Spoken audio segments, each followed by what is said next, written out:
நான்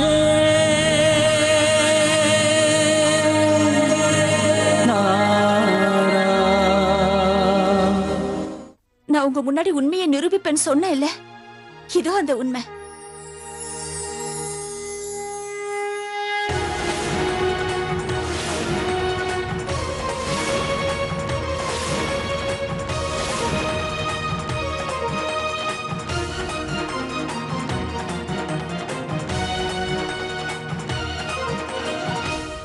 இந்த கொலுசு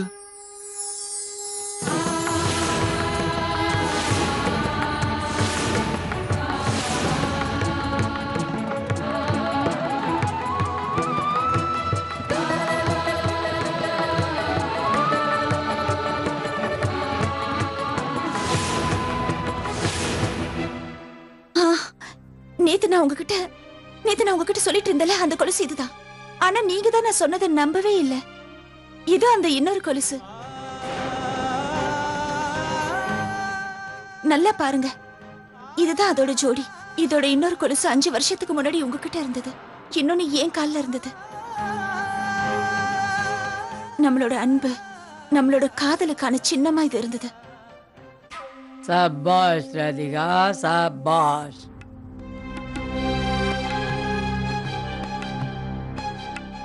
ரொம்ப நல்லாவே நடிக்கிற நீ. உண்மையிலேயே அப்பாவி மாதிரி நல்லா நடிக்கிற. பாத்தீங்கல்ல மாப்பிள்ள தம்பி, இப்போவாவது நான் சொல்றது உண்மைதானே உங்களுக்கு நல்லா புரியுதா? கேளுங்க கேளுங்க. இந்த கொலுசு அவளோடனா, அப்பா அவர் வச்சிருந்த இன்னொரு கொலுசு எங்க காணாம போச்சு?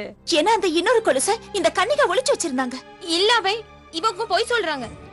பொய் சொல்றது நான் இல்ல கன்னிகா, நீங்க தான்.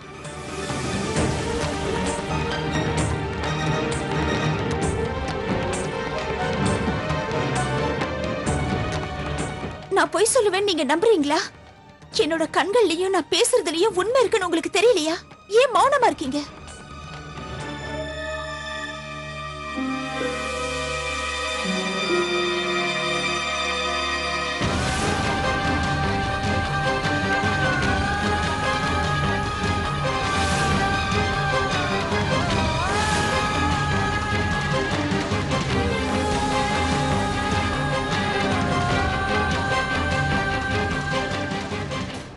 மாப்பிள்ள தம்பி,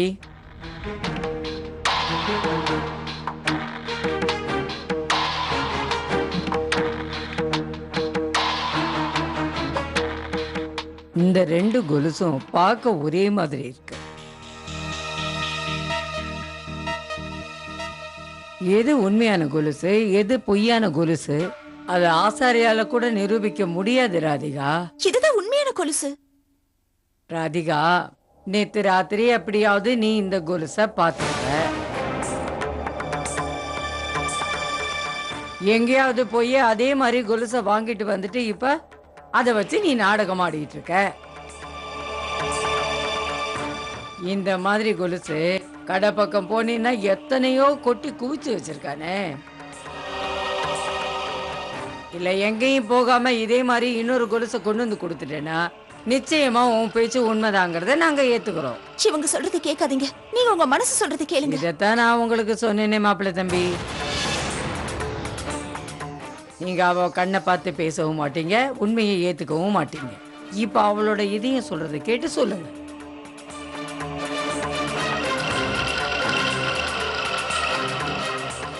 நான் சொல்றதை நீங்க நம்பித்தான் ஆகணும். ஏன்னா இது வெறும் ஒரு கொலுசு பத்தின விஷயம் இல்ல. இவ்வளவு நாள் உங்களுக்கு நம்பிக்கை துரோகம் பண்ணிட்டு இருக்கிற இவங்கள பத்தின விஷயம்.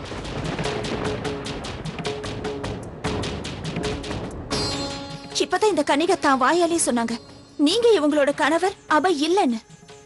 என்னோட கணவர்னு சொன்னாங்க.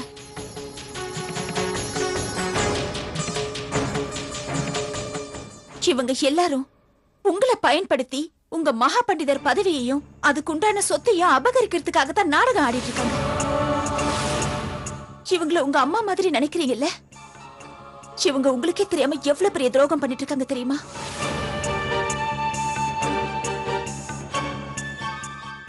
இவங்க இவங்க உங்களை தான் புள்ளைய நினைக்கல. இவங்க உங்களோட உருவத்தையும் உங்க சொத்தையும் தான் பயன்படுத்துறாங்க. உங்களை ஏமாத்தி எப்படி? போதும்.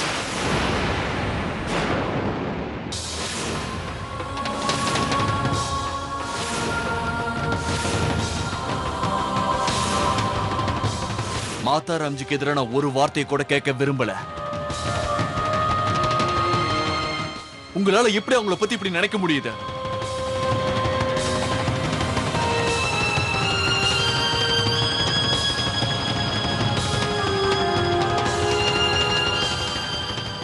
எனக்கு நல்லா தெரியும் நான் அபே இல்ல தேவானு ப்ரூவ் பண்றதுக்காக நீங்க என்ன வேணா பண்ணுவீங்கன்னு. ஆனா எனக்கு இது தெரியாதா நீங்க இதை ப்ரூவ் பண்றதுக்காக இவ்வளவு கீழ்த்தனமா நடந்துப்பீங்கன்னு. தேவா, என்ன இது? சின்ன மருமகிட்ட நீ இப்படி பேசுற? ஏ ராதிகா மாதாரமிச்சு பத்தி என்னென்னவோ பேசின போது நான் ராதிகா பத்தி அவ்வளவு தூரம் பேசவே இல்லையே.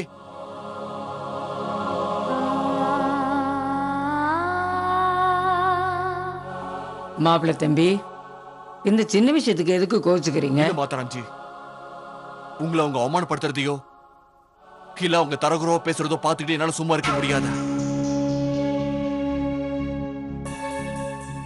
எனக்கு தெரியும் நீங்க எனக்காக தான் இங்க தங்கி இருக்கீங்க. என்ன இப்ப நான் ஒண்ணு சொல்றேன், இதுக்கப்புறம் மாதாராம்ஜி பத்தி யாராவது பேசினாங்கன்னா நாங்க எல்லாரும் இந்த வீட்டை விட்டு கிளம்பி போயிடுவோம்.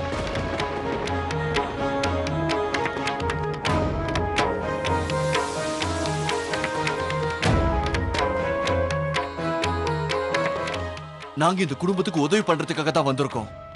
இந்த குடும்பத்தில் இருக்கிறவங்க அவங்க எண்ணத்தை மாத்திக்கலனா நான் என்னோட நடவடிக்கை மாத்திக்க வேண்டியதா இருக்கும்.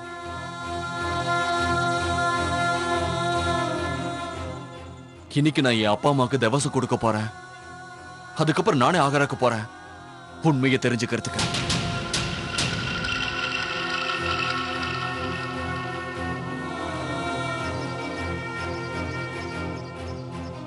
நான் உங்களை கையெடுத்து கும்பிட்டு கேட்டுக்கிறேன், இன்னும் என் குடும்பத்தையும் தயவு செஞ்சு தனியா விட்டுருங்க. தொந்தரவு பண்ணாதீங்க.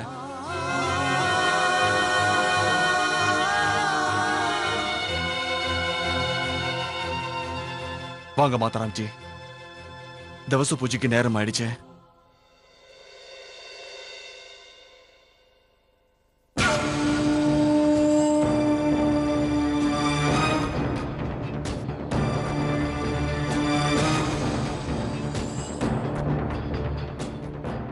நான் தான் உங்களுக்கு முன்னாடியே சொன்னேனே, சத்தியுகம் வேற கலியுகம் வேற. இப்ப என்ன நடக்குதுன்னு நீங்க பாக்குறீங்கல்ல, உங்களால எதுவும் செய்ய முடியல. இப்போவாவது உங்க தோல்வியை நீங்க ஏத்துக்கிறீங்களா? ஜெய் சிவ சம்பு.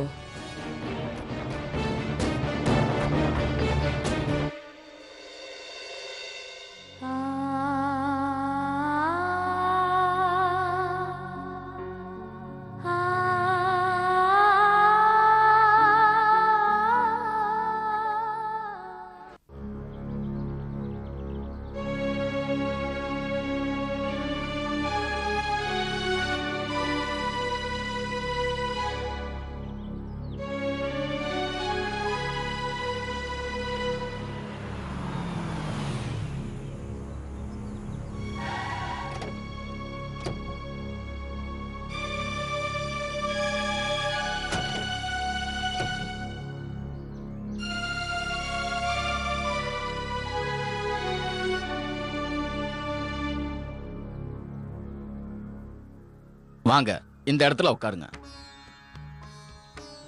நீங்களும் தான். ओम भूर्भुवस्व तत्सवितुर्वरेण्यं भर्गो देवस्य धीमहि धियो यो न प्रचोदयात्. அபே தம்பி, இந்த விரல்ல இதை போட்டுக்கோங்க.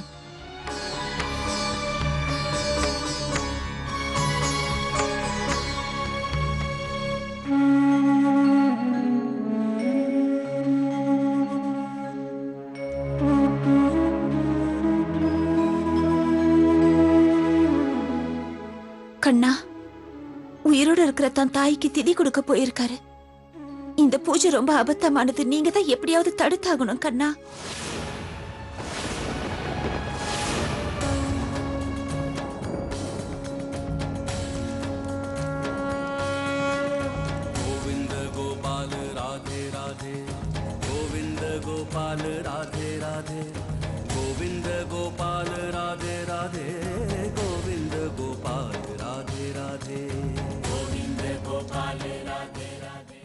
நானும் இதை தடுக்க எவ்வளவு முயற்சி பண்ணி பார்த்துட்டேன்.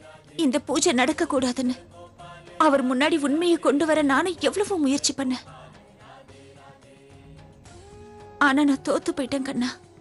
இப்போ நீங்க தான் ஏதாவது செய்யணும் கண்ணா.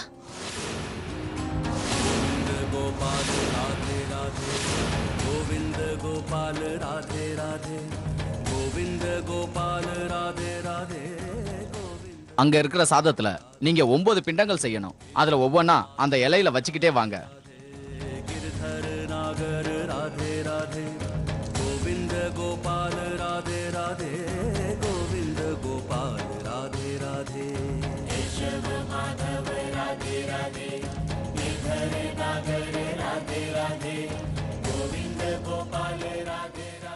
என் குடும்பம் எப்பவுமே உண்மைக்காக போராடுறவங்க கண்ணா. நியாய வழியில போயிட்டு இருக்கிறவங்க, தர்மத்தை கடைபிடிக்கிறதுக்காகவே தான் வாழ்க்கை முழுக்க கஷ்டப்பட்டவங்க. அதுக்கு பலனா எங்களுக்கு கிடைச்சது இதுதானா?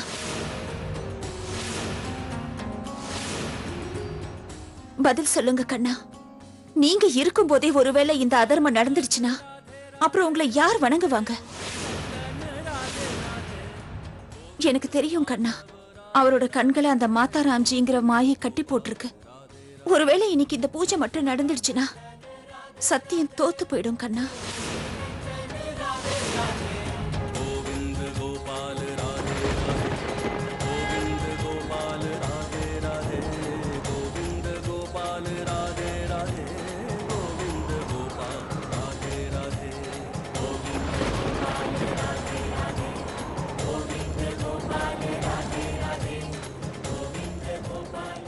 ஒவ்வொரு யுகத்திலையும் கெட்டதை அழிக்க நீங்க ஏதாவது ஒரு உருவத்துல ஜென்மம் எடுத்துட்டு வருவீங்க கண்ணா.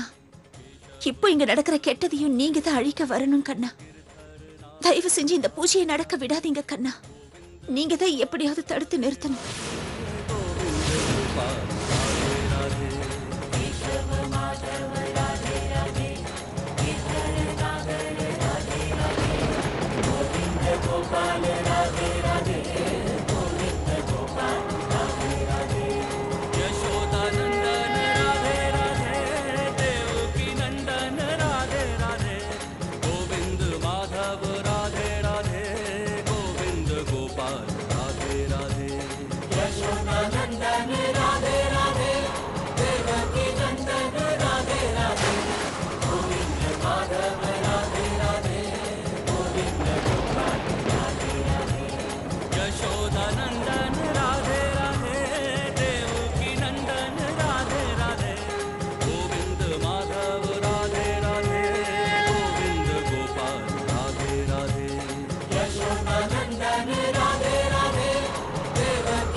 இது ரொம்ப பெரிய அபசகுணம் ஆயிடுச்சு.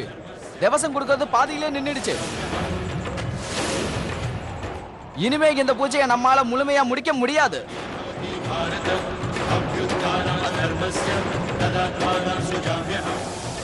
இதுக்கு மேலே நம்ம தொடர்ந்தோம்னா அது ரொம்ப தவறானது.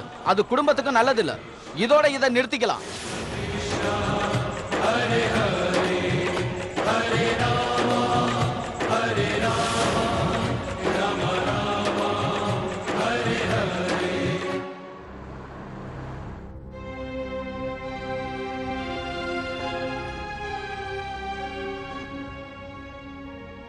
இங்கிருந்து மகாபண்டிதர் வீட்டுக்கு போறதுக்கு பதிலா நேரா ஆகராக்கு போங்க.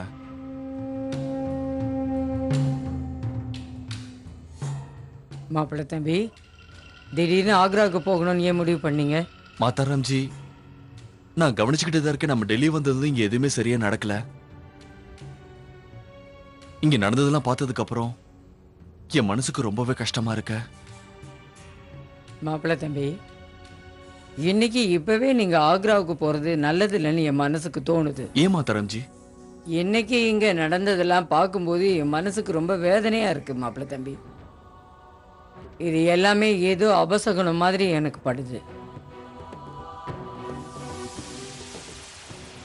அதனால நானே இப்போ உங்ககிட்ட ரொம்ப தாழ்மையா கேட்டுக்கிறேன், தயவு செஞ்சு ஆக்ரா போற எண்ணத்தை விட்டுடுங்க. இன்னைக்கு வீட்டுக்கு போயிடலாம் மாப்பிள்ள தம்பி. சரிங்க மாதாராம்ஜி, நீங்க சொல்ற மாதிரியே பண்ணிடலாம். நீங்க இதுக்காக என்கிட்ட வேண்டியெல்லாம் கேட்க வேண்டாம், எனக்கு அது சுத்தமா பிடிக்கல. டிரைவர், நீங்க நேரா மகாபண்டிதர் வீட்டுக்கு போயிடுங்க.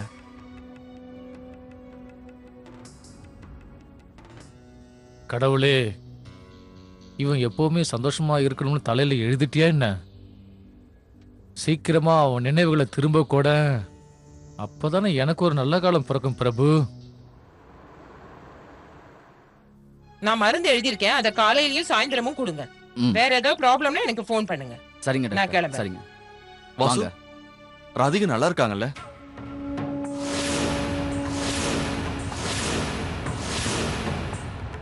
நான் நல்லா தான் இருக்கேன். அம்மாக்கு தான் கொஞ்சம் உடம்பு சரியில்லை. ஆனா நீங்க ஒன்றும் கவலைப்படாதீங்க. அது மட்டும் இல்லாம பெத்த தாய் உயிரோட இருக்கும்போதே நீங்க திதி கொடுத்துட்டு வந்தீங்கல்ல, இதை விட ஒரு பெரிய கவலை உங்களுக்கு வேற என்ன இருக்கும்? கிளம்பும் போதே எவ்வளவு தடை சொல்லி நீங்க எல்லாம் அனுப்பினீங்க. போன இடத்துல நிம்மதியா பூஜை கூட பண்ண முடியாம திரும்பி வந்திருக்கோம். என்ன பூஜை நடக்கலைங்கிறதுல உங்களுக்கு தான் ரொம்ப சந்தோஷம் போல இருக்கு. நாங்க போனதுலேருந்து அதை தானே அந்த கடவுள் முன்னால நின்று நீங்க வேண்டிட்டு இருந்திருப்பீங்க. நீங்க வேணும்னா அந்த ஆண்டவனும் அதை கேட்டுட்டான் போல இருக்கு. இவ்வளவு தூரம் எல்லாம் வேண்டினதுக்கு அப்புறமும் பூஜையை நல்லபடியா முடிப்பாரா என்ன அந்த கடவுள்?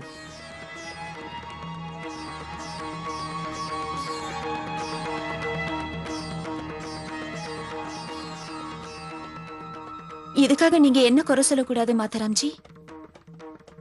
உங்களுக்கே தெரிஞ்சிருக்கும் இந்த பூஜை மட்டும் நடந்திருந்தா அது எவ்வளவு பெரிய அபசகுணம்னு.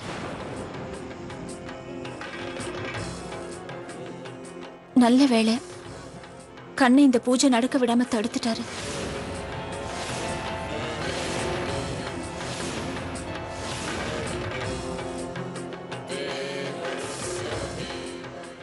அண்ணே, வரே வாசு.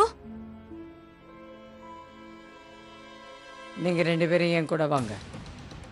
உங்க ரெண்டு பேருக்கிட்டையும் நான் முக்கியமான விஷயம் பேசணும், வாங்க.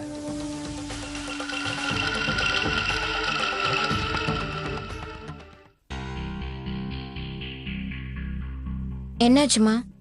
இப்ப நான் என்ன செய்யறது? நான் சொல்லாம எதுவும் செய்ய மாட்டேங்க. நீ கிளம்புறதுக்கு முன்னால எதுக்காக இவ்வளவு பெரிய பிரச்சனையை உருவாக்கின? நீ எதுக்காக ராதிகா கிட்டையும் அந்த பண்டிதர் குடும்பத்திலையும் தேவையில்லாம போய் சண்டையை வளர்த்துக்கிட்டு நின்ன? நம்ம கிட்ட கொஞ்சம் கூட உண்மை இல்லைன்னு தெரிஞ்சும் பெரிய சத்தியவதி மாதிரி அவங்க முன்னால போய் சண்டை போட்டுட்டு இருக்க. எனக்கு எப்படிமா தெரியும் ராதிகா இவ்வளவு போய் சொல்லி நம்மள ஏமாத்திருப்பான்னு? மூளை இல்லாம மறுபடியும் அதையே உளறிட்டு இருக்காத. அவகிட்ட மூளை இல்லைன்னா அவ இவ்வளவு தூரம் நம்மள ஆட்டி வைக்க முடியுமா கனிகா? உன் மேல நான் எவ்வளவு நம்பிக்கை வச்சிருந்தேன், என் பொண்ணு நிரூபிக்கிற மாதிரி எதையும் பண்ண மாட்டேங்கிறிய.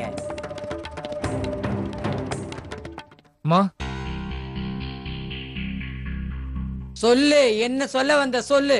ஆக்ரால இருந்து என்னோட ஆளுங்க தான் போன் பண்ணாங்க. நீங்க சொன்ன மாதிரி எல்லா ஏற்பாடுகளும் நல்லபடியா பண்ணி முடிச்சிட்டாங்களாம்.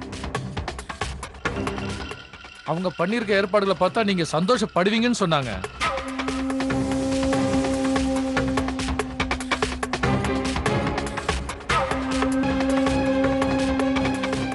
நான்